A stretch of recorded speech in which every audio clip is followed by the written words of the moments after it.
talk, they got it all. Rage quitting, head banging, it's a metal bro.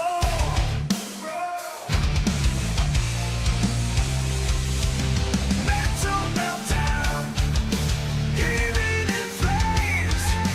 Chris and Henry bringing the thunderous rage. Video games and viral content. Better games, ripping through pixels, the ultimate game to get away.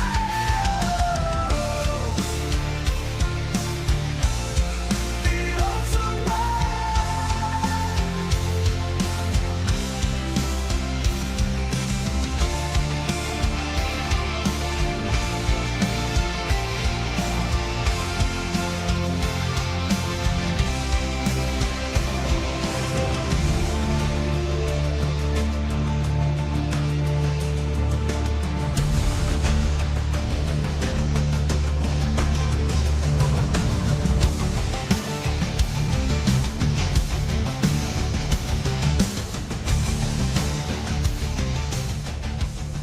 Rave over, I'm feeling the rage. Chris Collins and HenricK on the stage. Talking gaming news, industry that can't escape. We're reviewing video games, no need to debate. They bring the heat, spitting truth non-stop with fiery words. They're ready to drop, making waves in the world of video games. Collins and HenricK, they don't play no games. From console wars to DLC scams, they expose it all, making sure no one jams. The audience fired up, ready to explode. When rage quits on, you know it's a code.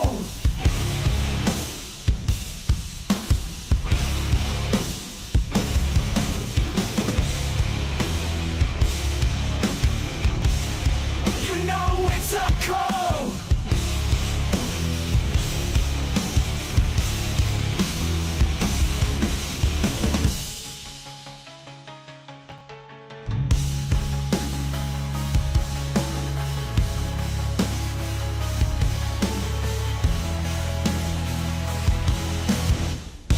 When rage quits on, you know it's a code.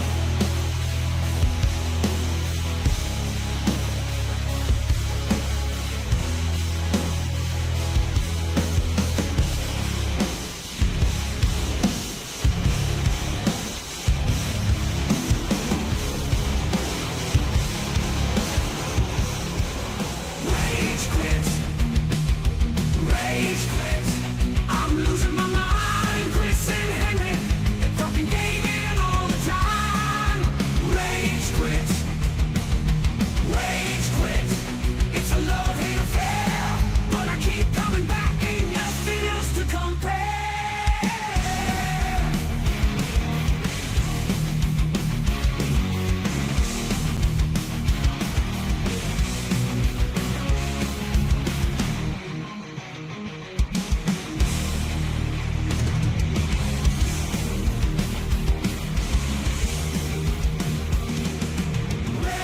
Rage quit.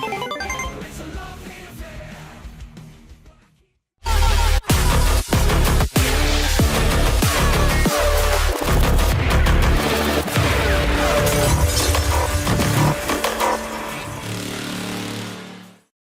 What's raging, gamers? Welcome to Rage Quit Video Game Talk Show. How you doing, HenricK the Wreck? You know me, Chris. I'm doing amazing as always. What about yourself? Oh man, it is. Other than the standard time, I'm doing great. I just don't like that it's pitch black. But I guess that's better for the eyes, especially when You we know start what, the Chris? game at night. That just means you just have more time to be inside because what's the point of going outside if it's dark? Yeah, right? touching grass, right? What the hell? What are we even doing? But we want to start off the show by letting you guys know, anybody that hasn't liked, share, subscribe to our YouTube channels, this QR code will lead you directly to the Chris Collins Show. So show your boys some love. What are you waiting for? And you see this QR code right there. That one goes to my YouTube channel where there's tons of content just waiting to be watched. So go check it out. Subscribe, like some comments. That's all you got to do. That's right, fam. And we always like to start off the show with a bang and show you guys a lot of viral content that is circulating all across the World Wide Web. So let's get it. So there's this new game called Ark Raiders, an extraction shooter where you drop into the wasteland full of killer robots and other players who apparently Didn't get enough trauma from Escape from Tarkov. You run around looting junk like a post-apocalyptic raccoon, trying to escape before someone blasts you and steals your valuable resources. I'm sure, HenricK, what do you prefer, solo or trios? This is the kind of game where I feel it's maybe sometimes hard to coordinate with people, so solo would be the way to go, probably for me. Solo's the way to go if you want to try to get the quest line, going in your favor. Unless the boys are willing to hop on. That's right. It's third person, so you get to watch yourself get betrayed in high definition. And when you die, everything you looted, gone. So you better hope that you trust HenricK the Wreck, because he better be working with you, because trust in humanity. I think I'm a loot goblin. Key. I think that's you, Chris. Yeah, I'm a loot goblin. I can't trust nobody because proximity chat adds the real spice. Yelling friendly right before your new buddy shoots you in the back. I mean, it's chaotic, it's hilarious, and brings social anxiety with explosions. So yeah, Arc Raiders, where robots hate you, players hate you, and you somehow love every minute of it. But tell me this, gamers, if you keep playing games that punish trust, are we surviving the apocalypse or training for it? Let's go ahead and take a look at this really funny clip circulating all across the web. Yeah, we don't see that. I don't want to do that with you. I'm totally cool just pretending that didn't happen. If you are too. This is me coming in, all right? I'm going to be friendly. You be cool. Can you see me? I see you. All right, cool. You can hear me. Nice. I'm assuming you don't have a microphone. Nice. You can use... Are you on a PC?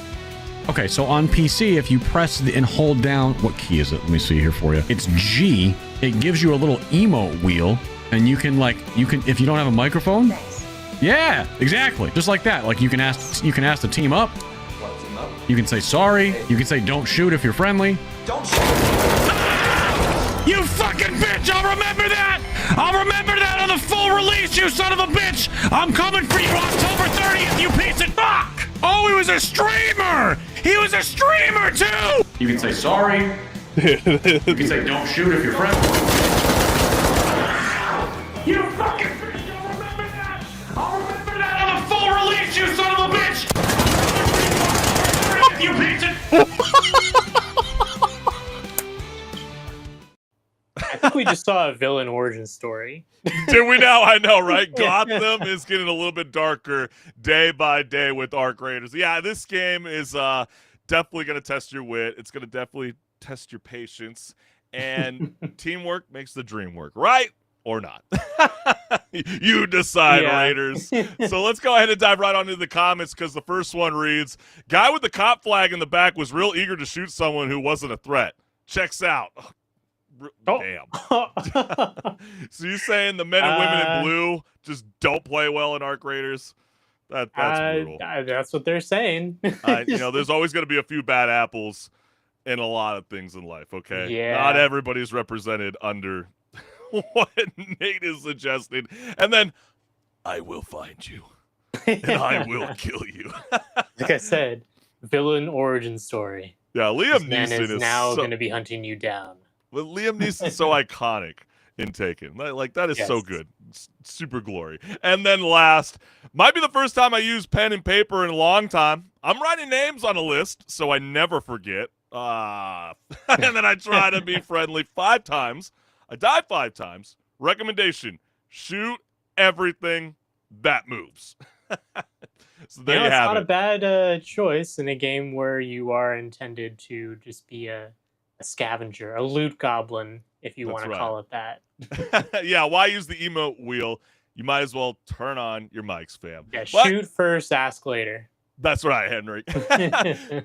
There's a new game going viral called Stone Simulator, where you play as a rock, not the Dwayne Rock Johnson, not a talking rock, just an actual chunk of sediment sitting there doing absolutely nothing. You watch the seasons change, the weather shift, and question every life choice that led you here. Maybe this is a game for HenricK. I don't know. What do you say, HenricK? I mean, you're not really selling it on me so far. I'll be honest. What about a Windows screensaver? It's described as meditative, which is basically marketing for we didn't add gameplay. They even added ray tracing and photo mode, because if you're going to be a rock, you better look stunning while eroding. And yes, it's multiplayer, so HenricK the Wreck and I can both suffer together, and up to 4 people can sit together and exist. It's like that group therapy, but with less emotional progress. Wouldn't you say, HenricK? Yeah, it seems like a meme for sure. Yeah, for sure. You don't want to be gridlocked in this game. So Stone Simulator, the game that proves you don't need action to feel something, mostly confusion, okay? But it makes you wonder, if games about doing nothing are trending, are we relaxing or just evolving into the NPCs we used to mock? So if you haven't seen the teaser for this game, let's go ahead and roll the clip.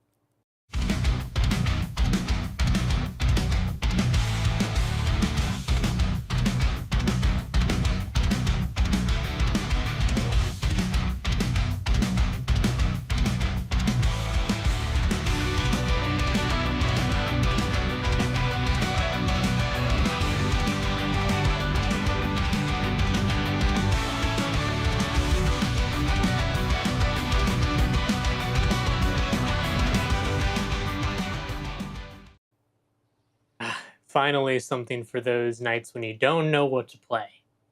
Yeah, or maybe those nights where you got to be really freaking stoned, if you know what I mean, to be playing one of these kind of style games. I see what you did there with the pun, Chris. You know what I mean? Like, what the hell was I looking at in the gameplay? It looked like somebody that was from a Zelda game, and then all of a sudden there's a UFO. There's like Shadows of the Colossus going on. What in the Easter egg or Easter rock? I don't know. See what I did there? But let's dive right onto the comments before I start doing even more sad dad jokes over here. So finally, something my ranked teammates will be good at. Yeah, you know, in a game like this, you kind of can't screw it up, right? Yeah, it's fragmented in time, right? It's not going, you're not going to be progressing anytime soon. And then glad it has multiplayer. Nothing better than being rock hard with the homies. Yeah. Sounds like a great time. I hope I never have to say that again on Rage Quit Video Game Talk Show. And last, can already tell this game rocks. Yeah. I'm loving these puns, these dad jokes. Oh, boy. Yes, Stone Simulator is an actual thing. Look it up after the show.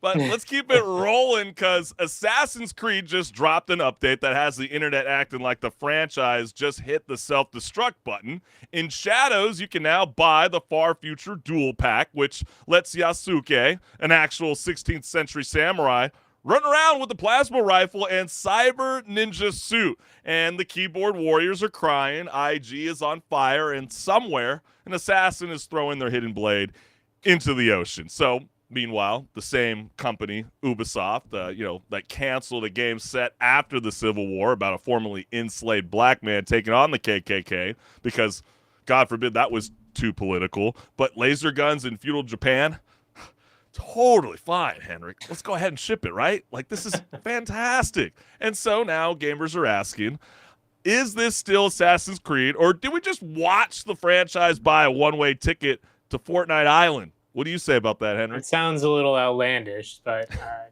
well, let's take a look at that clip, see what they've got cooking. Yeah, let's get it.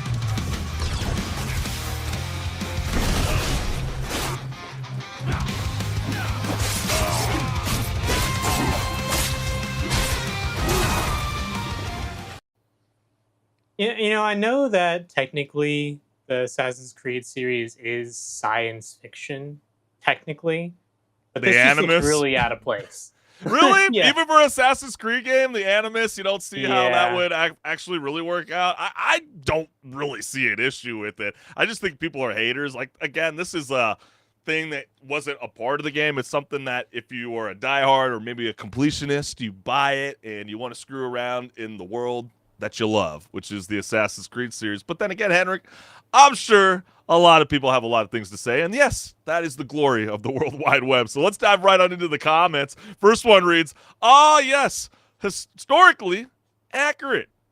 Dude, we've talked about this so many times, HenricK. I might as well let you Yeah, just say it. it hasn't really been historically accurate. The games, I mean, in the Yeah, series. because I'm pretty sure So there was a showdown with the assassin and the Pope. You yeah, know what I mean? It just yeah. as one example, there's And multiple. William Shakespeare, all those great moments in the series, and then we staying on Ghost of Yote.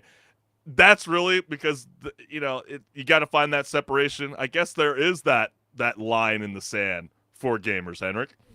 Yeah, I guess if you do want something more, I guess, just historically accurate entirely, then Ghost of Yote is a good choice for that because they do really try to make it I accurate. feel I like mean, this is just a bunch of Gen Zers trolling. It's like, man, you guys have not been with us since the beginning of Assassin's Creed. You just don't know better. And then, see, I was thinking about getting this, but now I'm good. Laughing my ass off. So, like that, sorry, that can tank your game. I have a sneaking suspicion this person who was thinking about getting it will probably still get it if it goes on sale enough. Yeah, it's like Red Dead, Redemption. Oh, no, I saw a UFO. That was enough for me to not buy it because I wanted a true Clint Eastwood experience. Shame on you. You guys, come on now. Come on, gamers can be so critical sometimes. But hey, this is Rage Quit Video Game Talk Show, and we always love that you, the gamers, are always joining us live, whether it's Meta, YouTube, and Twitch, and join the chat box. We want to hear from you. So we got a lot of things cooking up. We got these beautiful QR codes for anybody that hasn't liked, shared, subscribed, and hit the notification bell so you never miss a live show of Rage Quit, which we go live every Wednesday night at 6 p.m. Pacific Standard Time. And you know the drill by now. You scan the QR code, it goes to my YouTube channel, you subscribe, and you let me know how I'm doing. That's right. I'm going to be doing some more stuff coming up. Yeah, we always love reading you guys' comments. You guys always make this show that much better. And so come on, join along for the ride. This isn't just a roller coaster for two. Join along for the ride, baby. So HenricK the Wreck, are you ready to rock and roll, my friend? Oh yes, grab your pitchforks because we're going against governments and corrupt governments at that. Yeah, these mega corporations. Let's just jump right on in, Chris. Let's pause get it. and repeat.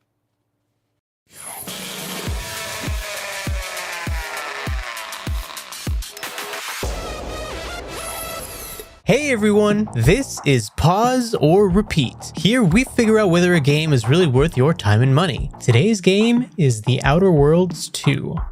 This is Obsidian Entertainment's latest RPG. They're best known for their work on Fallout New Vegas. So let's see how they did with the sequel to The Outer Worlds.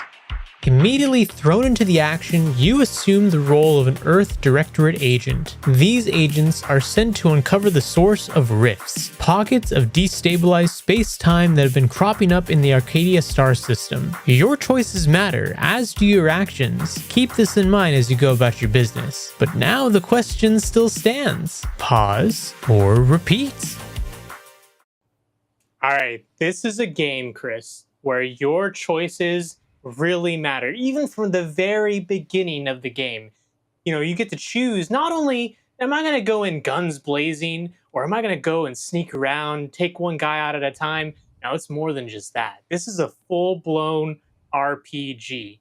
So how did you handle that, Chris? Yeah, I'm a very indecisive gamer, and I kind of let the skills and flaws play itself. I feel like, with Outer Worlds 2, it's back. I mean, Obsidian is once again playing with the mind of gamers that keeps RPG fans, awake at night. I mean, do you want to talk your way out of this fight, HenricK, or do you want to just, I don't know, maybe accidentally shoot everyone and just blame your companion for why did we just speed run through this whole thing?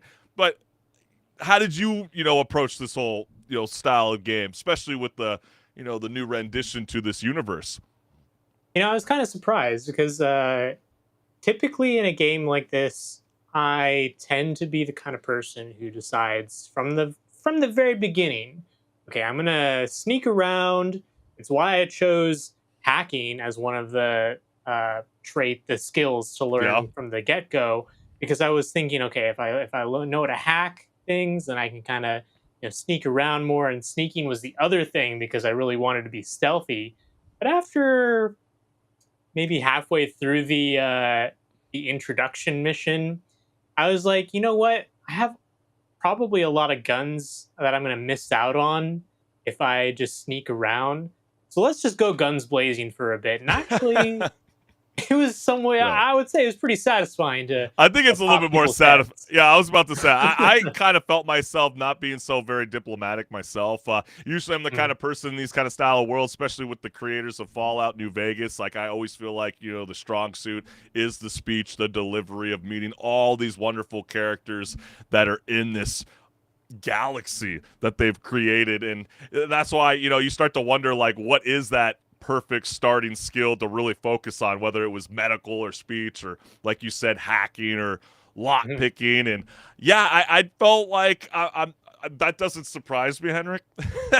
With the hacking around stuff like that, you're the guy that's kind of been joking around recently. I'm not really into these cutscenes, so you weren't really into the whole speech thing. You kind of were like, listen, I need a companion. I need someone to come guns blazing, but just pipe it down. Just be there when I need you. Yeah, it's kind of why I also just stuck with Niles as my companion for the majority of the game. Okay. Because he's the first one you get right after. Yeah, I went with Valerie because because I like the the whole idea with just somebody completely different. But yeah, you were speaking on Niles. Like, what kind of stood out for that companion that just kind of was like, what, I'm sold. It was an easy choice because you get him right away. You don't have to really put much effort into getting him on your side. True. But also, I kind of like his character. He's got this backstory that you get to see in the intro mission where he gets injured, and then 10 years go by, and he ends up getting to be this kind of more seasoned person who has been through some stuff. He's found himself a little more since the beginning of the game when he was just this preppy dude trying to do his best for the organization, and things turned for the worse for him at the end. Right, and I feel like and I think that's a great point. And like, they really wanted to separate themselves from the first game, where we've left the Halcyon system behind and upgraded to Arcadia, the new planets and new corporations. The same depressing reminder that capitalism found a way to trademark oxygen, I guess you could say. But like, every faction from the Order of the Ascendant to Auntie's Choice was something from I think that you had to pick between what was the less of two evils. I mean, it was there's really, not really really a good difficult. choice one way or the other. No, not at all. I mean, you're constantly forced to pick a side. And who did you sell your soul to first? I mean, I think a lot of people might have went with Auntie's Choice in the beginning, but then again, where did you start to lean with your style of gameplay? Yeah, I went Auntie's Choice as well, even if you think that's maybe the vanilla choice for people. Because they say they're pro-freedom, right? Yeah. And then the protectorate. They're not. No, not at all. And then you're going to get like the protectorate, like they're like, they really take that law and order way too seriously. And then like the whole idea of freedom of thought, that was a right. And then like, I like that with choices, they get really, really messy. And then, so you really have a hard time truly finding the right answer, or are we just like picking our favorite disaster? I think that's what Obsidian was trying to set up with the Outer Worlds too. No, 100%. I mean, it's typical in an RPG for people to lean maybe more towards the good side, unless they want to be really chaotic. But the majority of people probably, at the end of the day, pick closer to the good side. But in this game, you just got to choose one of two evils, like you were saying. Right, and do you feel, though, like this concept is a bit played out, though? Because, like, as I was playing this game, I kept thinking about Starfield. I kept thinking about, No Man's Sky. I kept thinking about, or Helldivers 2, the same ordeal, capitalism, mega corporations, this and that. And it's like, is this... it seems like it's all starting to get packaged the same. And I feel like that might be the only issue with this kind of style of game, because I feel like the role playing experience is the major high of this game. But after a while, I feel like it it was a bit slow in the beginning. This game, it took a while for me to really get into the story, which is sad to even say because I love Obsidian. But once you get into the Act 2, it really starts to build up a little bit. But do you feel that kind of same way that like everybody's kind of writing the same stories right now when it comes to these open world experiences? And it Without trying to say too stems- much. No, yeah, you don't want to spoil too much, but no, Yeah. it definitely does feel like it's maybe this was a safe choice for them. You know, knowing, hey, we know that there's a demographic of people that like this kind of storytelling and this genre of storytelling. But it's kind of But like this was the when game that they were going to charge $80 for, and then enough yeah, pressure put them at $70, and then it was a day one release and that's on the thing their. too, because when I compare this to other games from Obsidian, like, you know, we go back to Avowed. This is definitely, I Yeah, think, in the better direction than Avowed was. Avowed kind of yeah, was I would agree. even safer of a fantasy world. But then you go to New Vegas, you know, Fallout New Vegas. That game felt like it took chance on things. It took risk in the storytelling. It took risk in, you know, letting you do certain things. And I didn't necessarily feel that in this game too much. Yeah. Maybe it's just Obsidian wants to move away from taking risks, but at the same time, that's kind of what brought people to liking them in the first place. Yeah, you're saying like choices in the open world, like because Yeah. I would say like at least with like your personal character, I do, you know, well actually now that I think about it, like okay, let's set up the premise for some of the gamers that are not too familiar. Like you're gonna get 2 skill points per level. 12 Mhm. skills to manage and only 15 total perks by level 30. And sometimes as you start to get closer towards the end, especially if you're like trying to be a completionist, you get to level 30 quickly, and then once you feel like that XP is like capped, kind of kills the vibe a little bit in a sense, because then you're like, I just want a race to get this game done with. You know what I mean? Because it's like I've already completed what I needed to do, and I feel like they focus so much on the flaw system, which I think is great. There are really some funny moments where like, you know, if you steal too much, it's gonna automatically start stealing for you. You don't have a choice, you or know. like, So like, you have bad knees, so if you crouch, you start to make a ton of noise from your yeah, knees right, popping, things like so, that. yeah, exactly. Like you're like, wait, why was I upgrading my whole lot picking, and all of a sudden I got this silly ass flaw? That's like really hindering my experience. So. But then again, it leads to, you know, did you take any flaws on purpose, or did the game just call you out for who you are as a person, HenricK? You know, part of it is because you don't necessarily know what you're gonna get until you look it up or you come across it. I could definitely see people, you know, metagaming their way out of it and being like, I want to go for this flaw.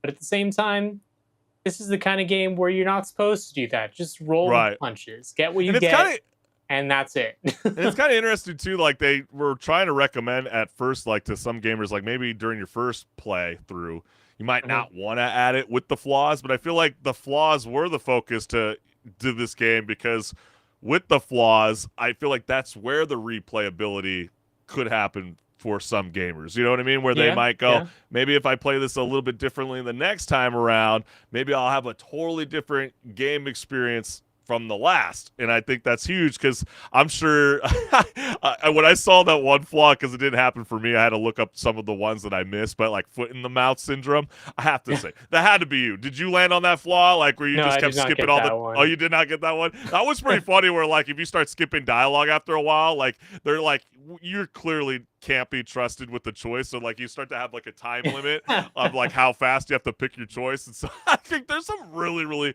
cool moments. And yeah, like we were saying with this game, like each one represents a faction, these companions, and you have to really be smart about your choice. But at the end of the day, I would say that Outer Worlds 2 doesn't bring owls to Athens in the RPG genre. But I would say it's witty, it's weird, and it's constantly reminds you that sometimes the biggest monsters in space wear suits. And so it's no different than the theme of the game, right? And Yeah. the question stands, right? Choices matter. Is this a pause or a repeat, HenricK? You know, I'm going to say it's a repeat. And I'm going to say that because, yeah, I do feel like the gameplay is engaging enough where you can go through it a second time and have a good time, maybe speeding through some stuff, maybe ended up getting that foot in the mouth syndrome as a result, but that's all part of the experience. Yeah. What about you, Chris?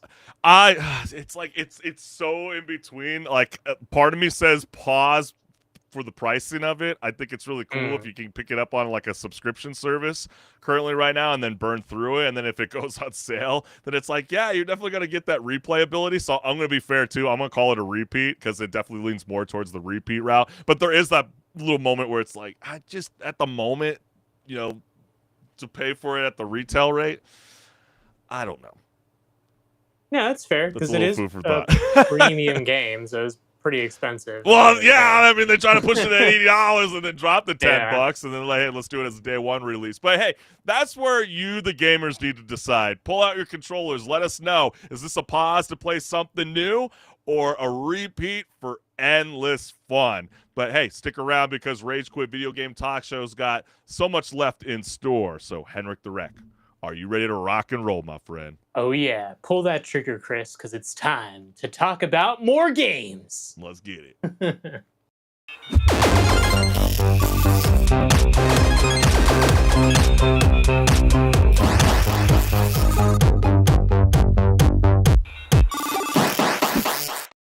What's good, listeners? Welcome to Patch Notes, where my co-host HenricK the Wreck and I discuss gaming news, industry talk, and so much more. Let's get it. You ever feel like November is when video games collectively decide to ruin your sleep schedule and your bank account at the same time? Thank you, Standard Time. I really despise you. It's like every studio held a secret meeting and said, oh, right, holidays, and then decides to unload their biggest titles like we've got unlimited time and unlimited hard drive space, HenricK, right? That's just how it works, apparently. I mean, that's the time when they want you to spend money, right? Yeah, I mean, let's just see what's trying to ruin our productivity this month. And so, first up, Hyrule Warriors, Age of Imprisonment, Zelda fans. We can either rejoice about it or just panic, depending on how much lore you can handle. This one takes us way back to Hyrule's ancient past, where Princess Zelda is learning to control her powers, helping King Rauru and Queen Sonia, and trying to stop Ganondorf from, becoming the galaxy's most committed red flag. I mean, we're talking the origin story before the origin story. I don't know if that makes sense, HenricK. Like a prequel to that prequel that somehow still makes you cry over these glowing triangles. Hey, it's another Zelda game, so how can story is kind of chronological storytelling in that series is a little confusing. It can be. And so riddle me this, gamers. I mean, if you knew the world was about to be ruined by a demon king, would you stand your ground or just pretend like I accidentally time traveled to the wrong century? Like, I'm so glad I'm a human and not in this game. So let's go ahead and roll the clip.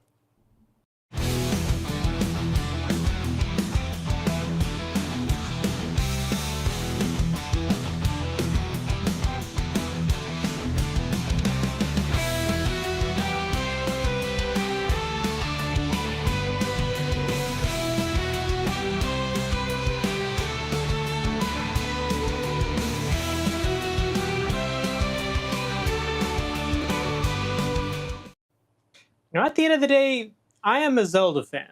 I'm a big fan of that series. But is this going to make me want to go out and buy a Nintendo Switch 2 finally? We'll have to see how the game turns out. Yeah, it's really interesting. I'm with you on that one. I don't know if it's enough for me to be like, oh my gosh, I got to throw all my dinero. I got to I got to get it ready for the holidays. Like, this is the game for me. But I do think it's really cool that Nintendo has been kind of pushing more of these, female leads that have been kind of like sitting in the closet. It feels like in an eternity, a lifetime. And so to finally kind of see Princess Zelda kind of take the charge in this game, I think is refreshing, something new, and I think can potentially lead into what maybe the cinematic journey that they're going to bring to the big screen will offer for a lot of us fans. And so, yeah, I'm excited about it. I think it's going to be pretty cool. I don't want to be stuck in imprisonment. I would think that it would suck. The title seems bitchin'. I can't wait to explore more in this this wonderful universe that that the Nintendo gods or deities, whatever you prefer to say, has created for us young and older gamers. But Hyrule Warriors Age of Imprisonment launches exclusively on Nintendo Switch 2 on November 6th. So it's coming around the corner. And next up, Call of Duty Black Ops 7. We jump to the year 2035 where David Section Mason and his squad, Spectre 1, go digging into the possible return of, like a very dead terrorist who apparently didn't get the respawn notice revoked. He's Raul Menendez. Right, exactly. The Guild. It's a giant tech corporation is acting like Earth's guardian angel, but is secretly cooking up a fear weapon that turns your worst nightmares into live combat scenarios. And yes, there's multiplayer and zombies because tradition. Duh. Gotta have it. Yeah. Gotta have it. I mean, this can't be a Call of Duty Black Ops 7 game without it. So let's be honest. If your own fears got turned into a Call of Duty mission, will you survive or rage quit before the tutorial's over? I'm asking you. Let's go ahead and roll a clip. Yeah, maybe.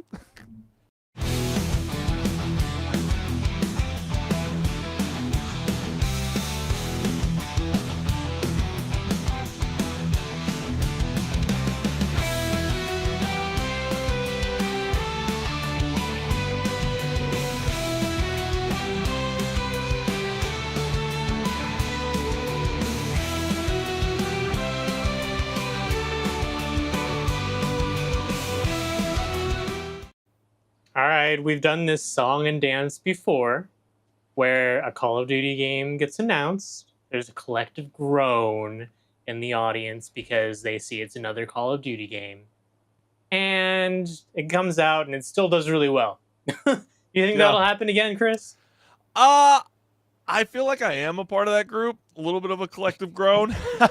Only because, I feel like with a lot of the hype around this game, they're really trying to push, the story aspect with it, and I feel like it's not quite there. And then especially with a lot of behind-the-scenes moves with, getting this universe onto the big screen, like we were just talking about with even, the Zelda universe, I get a little nervous, because, it's what Call of Duty are we going to be focusing on? This futuristic route where, oh gosh, why I was just had a Titan Falls. Are we going for that kind of world of Call of Duty, or are we trying to keep it a little bit more, grounded in a sense where we want a little bit more of that classic warfare? But you got to give, credit to this amazing series. I mean, they have no bars, right? They're going to be able to explore whatever they want, and it's something that I'm sure Assassin's Creed series wishes they had. No pun intended to the plasma guns. Yeah, I get what you're saying, because considering the landscape of the industry, Call of Duty is kind of like the blueprint of a live service game that a lot of other games try to follow. I mean, we had Medal of Honor for all those years, and then they got, swept under the undertow. And then now, Call of Duty's taking that charge, and we have Battlefield, and whether people are really still vibing with zombies, I think is going to be a real test for, the studios. Because I don't know. I feel like it is always a selling point. Yeah, and I don't know. I don't really feel like I hear people talking about that game mode as much anymore. It doesn't feel the same as much as it used to be when the homies were in the same room together.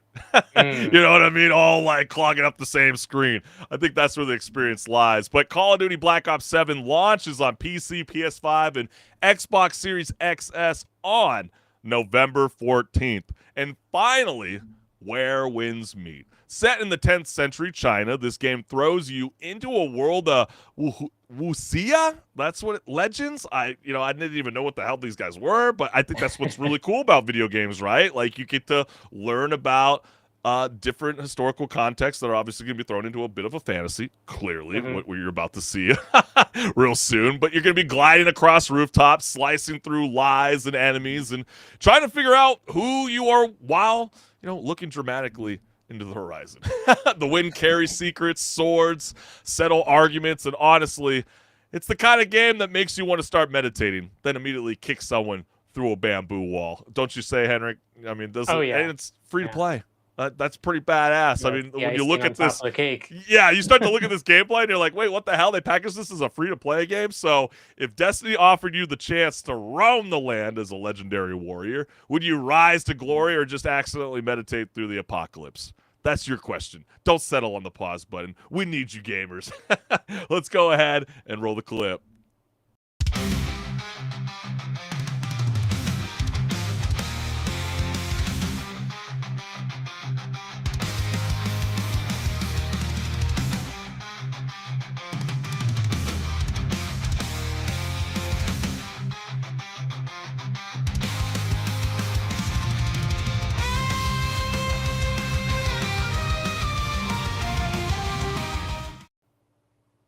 I know we've seen it before where like a gameplay trailer comes out and the combat in the game looks amazing, and then the game comes out and it's not amazing. But I don't know, something about this game just it speaks to me. You know what I mean, Chris? Does it get you nervous though to know that like it's also going to be launching on the iOS and Android? Because I know some gamers, A little bit, but phones are also pretty powerful nowadays. So I wouldn't be That's true. surprised if it just means that the game is capable of running on that. Well, the game is also capable to run on a jet engine that is also known as the PS4, which it's also launching on. And no, it won't be launching on Nintendo. Sorry, gamers. They want to keep it exclusive, or apparently not. Maybe they are trying to get to your device. But where winds meet will maybe eventually blow your way. But it is currently going to be launching on PC, PS4, PS5, iOS, and Android on November 14th. So yeah, you're going to be stacked for this month. But if there is a game that we're completely missing that the rest of the gamers need to know, join along in the chat. Let us know what's good. But HenricK the Wreck, let's show us how deep this rabbit hole really goes, or just roast it.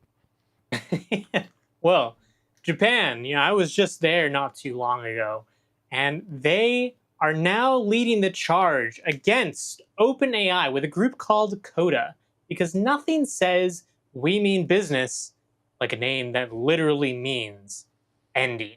Yeah, right. Who are they representing? Well, they're representing giants like Bandai Namco, Studio Ghibli, and Square Enix, to name a few, and are demanding that Sora 2, that AI that we've seen a bunch of clips around the internet nowadays of, yeah, they wanted to stop training on anime, manga, and games without permission because it's kind of running a little rampant. Yeah, a little bit, a lot. Yeah. And so OpenAI says in response, hey, relax. We'll give creators more control. Maybe even we'll share some of our revenue someday. Someday, they say. Okay. Yeah. Okay. So what does Japan say? Well, they respond with cool story, bro, because you already used our stuff to train the model, and that's the issue. Right. It raises the real question. In a world where AI can animate, write scripts, and maybe even review games, where do we draw the line between inspiration and straight up stealing experience from someone's save file? I think that is a very, very fair argument, HenricK. But let's go ahead and dive right into the comments because a lot of people had a lot to say about Japan publishers demanding OpenAI stop their sorcery. And it's honestly surprising that IP holders are not going after generative AI yet. They are. Disney is suing OpenAI. Thanks, Satan. I know. Yeah. You know what? I really am despising Disney right now recently, especially with how they're screwing me over with the whole YouTube TV and how I can't watch my sports, damn it. Y'all better figure that out and stop making it a war between Google as well, and Disney. Chris. Oh, Come it on, just man. drives me nuts. I mean, what happened with the whole idea about cutting the cable? Is that something that's going to start to plague like the gaming world where we're all like, oh, remember when we all liked physical and then we started doing all these streaming services? And then HenricK, there's new reports now that Sony is apparently making a new button called cross-buy where they might be making their own digital store now too. And so where do we go? Steam, PS Store, Microsoft Store, Epic Store. I can't keep up no more, man. This makes my brain as long rot. as the game is on Steam, I'm going to prefer to buy it on there personally. Yeah, I know. But what's also wild though is that there was that survey that was kind of dropping that almost like 3/4 of the developer community in the gaming industry feel like it's becoming a monopoly for where games have to hold, where they stay. And I think that's why you're starting to see a lot of things move, where there's going to be more digital stores starting to show up because they want to curve that. They want to curb that cycle. But let's keep it rolling because I understand why the U.S. and China are doing nothing about this because they are racing for AI dominance, even if it isn't clear what that means. But other countries and their creators should be furious. If a normal person, a small business, or a media influencer uses big IP for anything, you can bet they'll be sued or assassinated if you use Nintendo property by their lawyers. But if an AI company, any of them, uses all the books, pictures, and movies to train their models, it's okay. With the follow-up comment that reads, just like the arms race, when countries were building bigger and bigger bombs until they realized they had made too many bombs, they now could kill each other with the press of a button by a lunatic. Yeah, Yeah, mutually assured destruction. yeah, I mean, I think it's this is definitely a real thing. I mean, have you seen the Coca-Cola commercial? I mean, they've been pushing that forward like crazy. You also have that reports where Amazon just laid off 30,000 employees, and they also just made a deal in the tens of billions of dollars to develop more AI technology. That's where that employee money was going towards this. These massive AI GPU clusters. I'm assuming, and it's just pretty wild times. And yeah, I mean, but it feels like because they're so in the lead and the charge of things, it feels like it's going to be very, very tough for copyright law to hold up. But then this is why these kind of comments are starting to show up online. Billy Mays here to tell you good luck with that. Copyright law no longer exists because tech bros might make money from breaking it. With the follow-up comment that reads, yeah, feels like the rules don't apply when there's profit involved. Always. It's always like the rules right there. Well, funny I say rules because that is the unspoken rule. If money is if you're a involved, small content creator nothing that doesn't matters. have money, that can't fight back, these guys have so you've much. experienced that. Yeah, and it's one of those kind of things too where they also utilize AI companies to kind of siphon through your kind of stuff and then try to make you go into these kind of crazy plea deals. And it's like you see literally the president of the United States last week use, ICE to use Halo memes or even Pokemon memes. And it's like, why is it okay that the federal government's allowed to do this, but God forbid if I ever posted a copyright photo from Getty Images like maybe once, or you see a lot of sports journalists steal photos from other photojournalists like live in game within seconds and never, credit the artist. And I think this is why this whole copyright laws around the world are really getting tested in real time, and I don't know if they can compete. I really don't. I Well, they're already so outdated. They really need updating, and maybe this will be the opportunity for the law to catch up. Yeah. So will it catch up? I'm not sure about that because Yeah. we know how long it takes for things to come into play, and this is moving so quickly at the end of the day. So it's always going to be ahead of it. So true. And, you get comments like this. I stand with artists against generative AI. Can someone think of the porn? Stand with homegrown porn. All right, None of that synthetic crap. Well, OpenAI is apparently next month going to allow you to create deepfake porn. And so, yeah, what better way to protect the youth than be able to give the hands of users who can manipulate any kind of it's like when you go on Steam and what a joke it is when they're like, hey, just tell us what kind of year you're born in and we'll show you that very, very naughty X-rated with no game. verification. Yeah, it's like, what a joke that is alone. And now we want to give it to the hands of like every user with their phones. Like, I don't know whether I need to carry around some something to clean my hands every time I touch someone's phones nowadays, because like you know what I mean, this is gonna get really, really scary. And then the U.S. government is using Pokemon in their videos. What is Japan going to do? Cut off U.S. access to hentai? Hey, maybe that'd actually do something. Yeah, the Gooners will come out of the woodwork and be like, we demand you bring it back. Yeah, we demand this. Golly, man. And then if only the Pirate Bay knew years ago that they just had to say, we only use stuff to train AI, and they'd totally be free. Just like the AI companies stealing IP content and selling it as their own AI, which would be entirely useless if it wasn't fed with all the data they illegally took for training. I feel like that's also like the real hard part too, because it's like, how do you even watermark that kind of stuff? It's so different than when people are getting their voices taken and stolen from them and then being repurposed for the next Coca-Cola ad, And so, HenricK, I mean, I think like when AI can create anime, pen stories, and review games, I mean, is it inspiration or just hitting the Control C on someone else's hard work?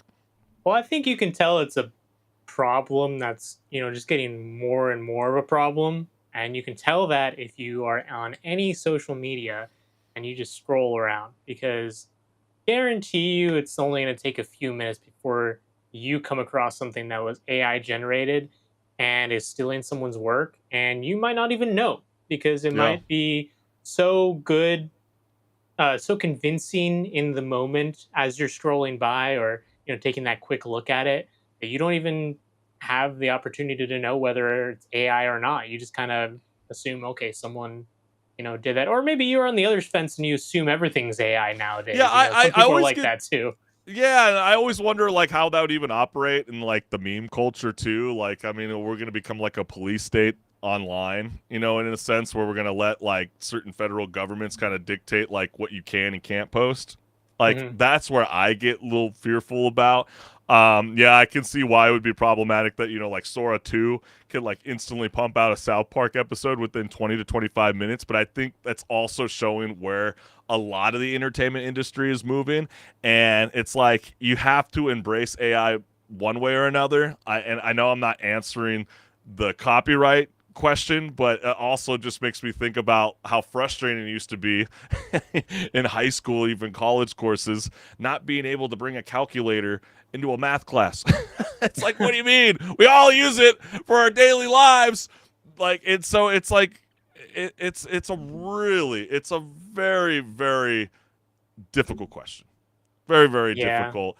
And yeah, and And that's where we unfortunately, I throw it. think that the laws, even when they do update, they're probably not going to be covering everything, every little facet, and then give it 6 months and it'll already be outdated, Yeah. if It's not already by the time that it actually comes out. Yeah, and I think is this, something that, the country of Japan can handle on its own, or does it need a worldwide effort to be able to tackle these massive AI companies to, finally give credit back to the artists where it deserves?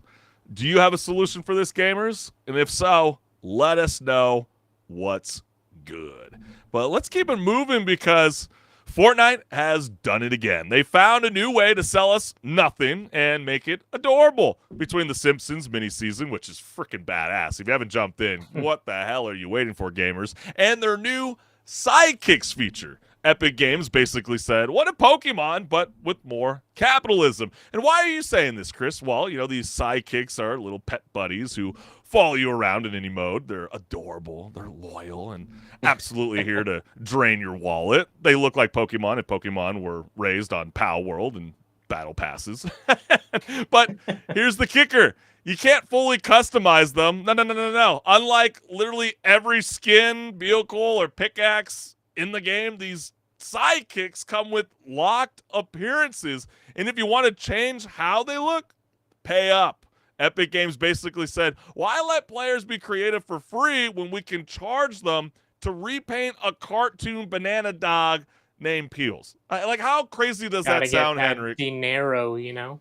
Well, especially since we talked about last week with Destiny Rising, how you can literally submit a 30-second video and turn your dance into the game for what? What was that now?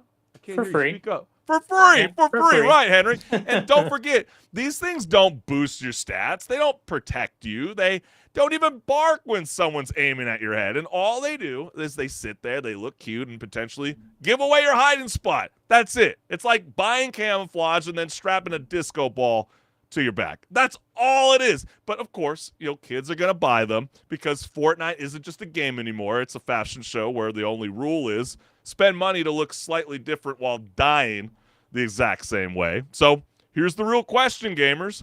Would you risk blowing your cover in a match just so your virtual pet looks fresh? Or are we finally reaching the point where Fortnite is playing us? And the comments were very active around these new furry friends or As I can bonesy-looking imagine guys, they or- are, yeah. So let's dive right into the comments.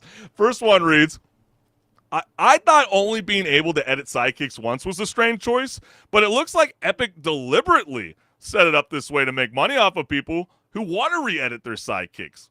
God, I hate that. I mean, That's just how Why? the cookie crumbles. They $15. gotta make money off of it, and that's how they're gonna make money off of it. Yeah, you know, like especially with like Peely, there's you can make it so it looks like it's a little bit more ripe or rotten. You can make it a little bit green, slight green, like as if you're like a ghoul or something. And then the other one, or just a green banana, dirt, dirt, dirt. And then a yellow banana. But once you make that choice, you're locked in it. I mean, a lot of the times you have a lot of these cool characters that you can buy in the store that will give you at least a little bit of costume choices to choose from, but for your pet, that again doesn't aid in your gunplay or your Lego experience.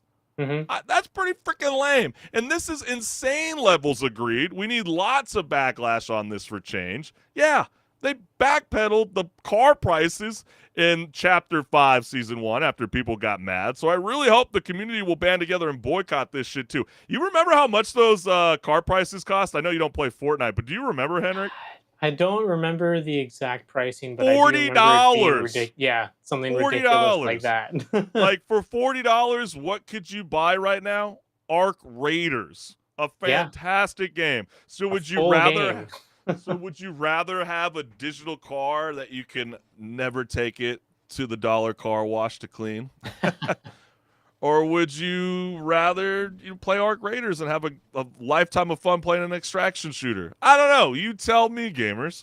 And let's keep it moving because want to change the color of your banana? That'll be $15 in real life.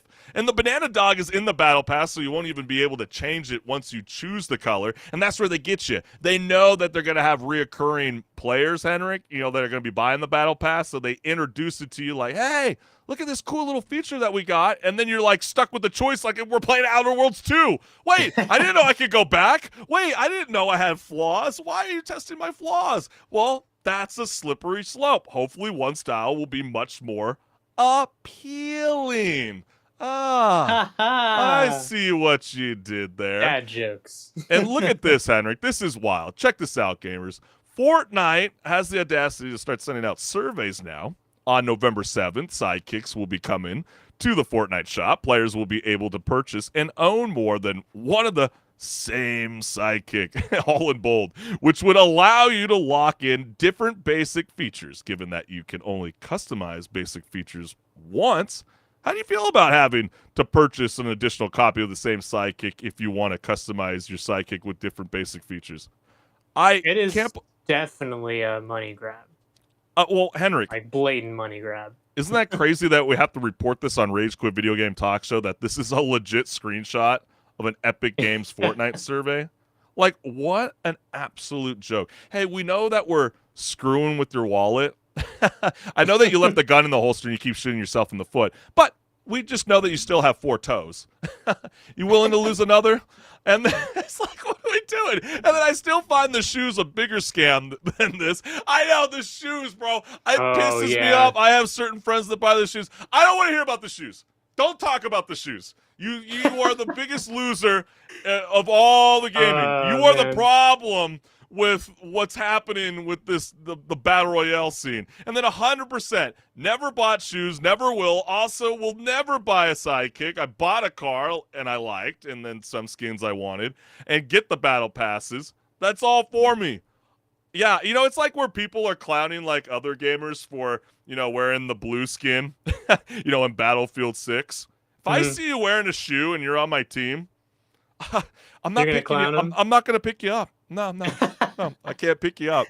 You spend money on shoes in the game. Yeah, you're ruining it. Yeah, I'm gonna be that guy that's the combat medic, and I'm not gonna do it. I'm not gonna do it. Nope, not gonna do it. I'm gonna let you suffer. I'm gonna make you think real hard about your choices. Okay? You're letting them print money. No, I don't want to see this. This is generally the type of shit Mr. Krabs would pull. And yeah, I think Fortnite found their. I think they found their new season. Bikini Bottom. Krusty Krab. And so, yeah, HenricK, I mean, the real question for gamers are you adopting a Fortnite Sidekick because it's cute or because you want everyone in the lobby to know your financial decisions are questionable but stylish? It always baffles me with this sort of situation because it's like, Man, you have such great cosmetics, and then you just nickel and dime everyone who wants these cosmetics. But I get why they do it, because people still give Do it. them money for it. They Right. still feed into it, and it's like they must be doing the math. Like, they must be doing the math of like, well, if we keep it this way, we're still going to make the money. As opposed to if we made it more accessible, maybe more people would be invested in actually, wanting to spend their money on it, but it's not going to give us as much money, or maybe it'll give them the same amount of money uh, as them doing it this way, where they nickel and dime everyone out of their wallets. But Yeah, and yeah, it's I hate to say it, crazy it's to me. understandable because it is a free to play game. They have to kind of find some kind of way or Yeah, incentive to that's try to true. pull in, some kind of revenue. I'm not a hater of the idea of the sidekicks. I think it's really really cool. I hate the idea that it's a locked appearance feature. I feel like that is so scummy, so dead ass wrong. They might as well just sold the sidekick with one skin only. You know what I mean? Like, Mm. that's where I feel like it becomes so problematic because all it takes is for one major studio publisher developer, especially someone like Epic Games, who is tomorrow about to release their new Disney Island that's been hyped up for so long, this new Disney metaverse. And we know how greedy Disney has become. And I feel like they have a little bit too much hands in the cookie jar when it comes to Epic recently. It pisses me off, and it should piss a lot of you gamers as well, and we should fight back. And if you do get that survey, send a strong message. Let them know that this is unacceptable. And yeah, sidekicks, who would have thought it would ever be a thing in Fortnite? But HenricK, take it away. What do we got going on in the world of gaming? Well, Nintendo with their legal crusades against anyone who breaches their copyright. Well, their legal crusade against Pal World has just hit another banana peel, as the US Patent Office basically said, yeah, about that patent you're using to go after Pocket Pair, we're going to recheck that one. And that's huge because they hardly ever do this sort of thing. Yeah, isn't that So, insane? keep that in mind.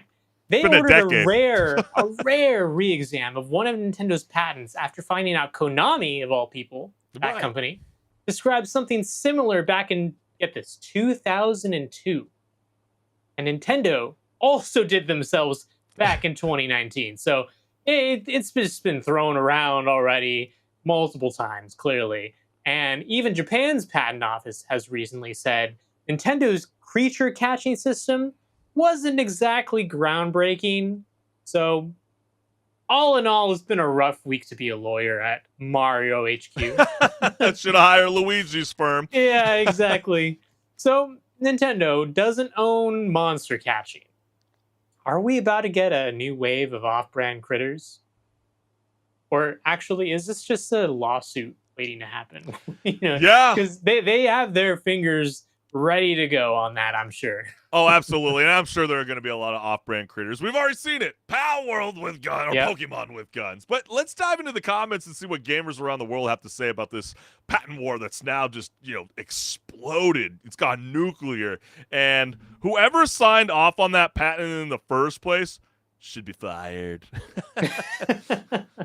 I mean, it Yeah, is kind of, they're looking at their job right now and quaking in their boots, I'm sure, wondering if they're gonna get fired, because it's a big thing for Nintendo, clearly. yeah, I mean, this is really, really huge. I mean, this is something that, even the United States has not done in over nearly a decade. And the fact that they're looking into, how controversial this patent even got approved in the first place, I think is a major, major win for developers and studios and even indie artists, because why should any kind of style of gameplay mechanic, as we've discussed numerous times on Rage Quit Video Game Talk Show, ever be locked to a certain studio? That is Yeah, it ridiculous. shouldn't. That's It like saying shouldn't. Rockstar Games are the only people that are allowed to be able to grant that thought to a car.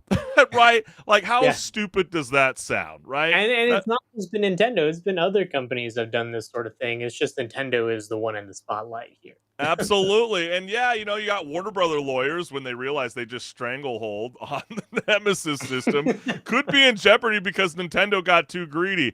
Everybody has been calling for the Nemesis system to come back in some kind of fashion. Anybody that's not familiar with the whole Nemesis system and what's going on, could you break it down, HenricK, for those gamers that are like, what's the Yeah. backstory with this? Basically, Warner Brothers copyrighted a system in the Lord of the Ring game, Shadow of Mordor, and its sequel, where you would be fighting against enemies. You would beat an enemy, like a named enemy, and he would go away. And then not too long later, down the road, maybe a few hours later, you'd come across him again. He'd be more powerful. More And he'd be powerful. like, I remember you. He's now we leveled up. fight. Yeah. It's such, And it was an awesome system because it was it's like, so badass, it dude. makes your experience in the game just that much more unique every time you play it. And, that's because not everyone's going to have the same nemesis. I think people want that in like a Starfield or maybe even a Zelda game or, you know what I mean? There's a lot of great Put opportunities into so many different games other than just the Lord of the Rings games and be an amazing system. But that's you why can't it's put it in crazy. there. That's like, that shouldn't be something that you can patent. And that's why it's so crazy. Yeah. And I'm glad it's being tested. And stop issuing patents for game mechanics. Yeah, I think it's really that clear. I don't think Really? one studio, developer, publisher should be able to have ownership and hold everybody, like we were saying. It's like, oh, wait, you're the only person that can, throw a blue shell or anything out from a car. Like how crazy does that sound? Wait, you're the only person that can do a first person experience. Okay, God forbid you can't do any more third person because we own it now. Because we it beat just you in limits creativity in the space. And I say that knowing when people try to take game mechanics as inspiration from other games, that's them, taking inspiration, not necessarily wanting to copy, but being like, we like this game mechanic, but they say it's copying when they try to patent these mechanics. I know, it's so crazy. And that's why you get comments like this, re-examining another patent on their own initiative. It's very interesting. Would be awesome if this whole lawsuit leads to more video game patents being re-examined, resulting in a snowball effect that changes patents in video games moving forward. All because Power World performed a little too well for Pokemon and Nintendo's liking. I pray Pocket Pair comes out on top. Competition is good, and Pokemon and Nintendo have been too comfortable and complacent for too long. Yeah, maybe with that the would be really success and Power Word actually starts making a game that a lot of us gamers have been vibing with for quite some time. Maybe, just maybe, HenricK, we might actually get a Pokemon game that's actually worth investing and paying for, unlike these crummy PS2 graphics that they keep pushing on all of us. Like the last one where God, it's so bad. you're just looking at the windows. It's horrible, dude. And then game mechanics shouldn't be patentable as it is a deterrent to creativity. Companies can't sit on patents for decades without using them and not allowing others to improve upon them. Yeah, it's wild. It's like, I want to patent, HenricK, being able to cap your level by 40. Can I own 40? I'll let you have 39.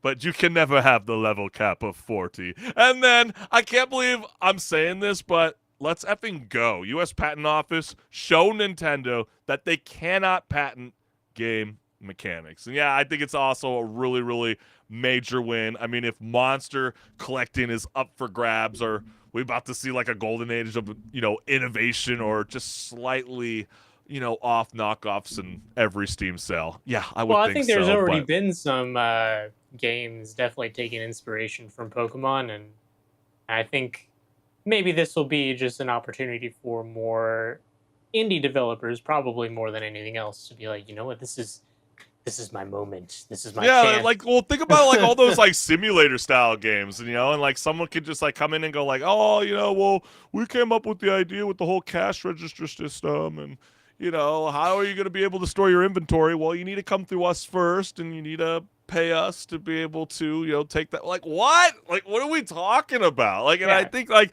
these kind of patents become so very loosely based, and this is why we covered this about 3 months ago about how outlandish it was, and I'm honestly quite surprised at how fast, they're moving on this. Like, I would have thought that this would have been something that they would have let the courts just go through with it. And it's like, no, like, the patent office wants to now get involved for a re-exam, and I think that's a massive, massive win for a lot of gamers and also for the creators that make such iconic games for us, whether it's on the console, PCs, or the mobile devices. So hell yeah, man.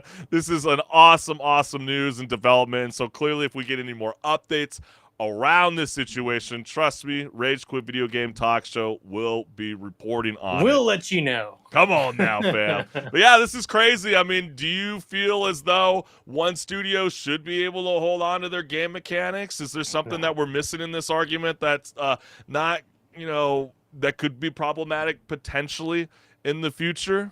Let us know what's good. But man, we want to thank everyone for tuning in to Rage Quit Video Game Talk Show, and we want to remind our listeners and viewers that tune in, whether it is YouTube, Meta, and Twitch, to like, share, subscribe, and hit the notification bell. This QR code will lead you directly to my YouTube channel, so what are you waiting for? Show the homeboy some love. Thank you. Appreciate you, fam.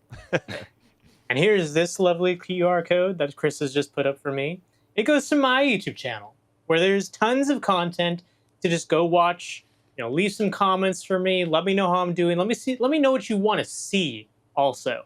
So I got some stuff cooking up. I've been loving the rage bait recently in the comments, and we get such a kick out of it, whether it is positive and negative. I love all of it. That's what makes us stronger and gets us clutching our controllers even tighter, if you know what I mean. Like, we're feeling the impulse, baby. But hey, enjoy yourself. Have a good rest of the weekend, and we will see you next week live on Wednesday nights at 6 p.m. Pacific Standard Time on YouTube, Meta, and Twitch.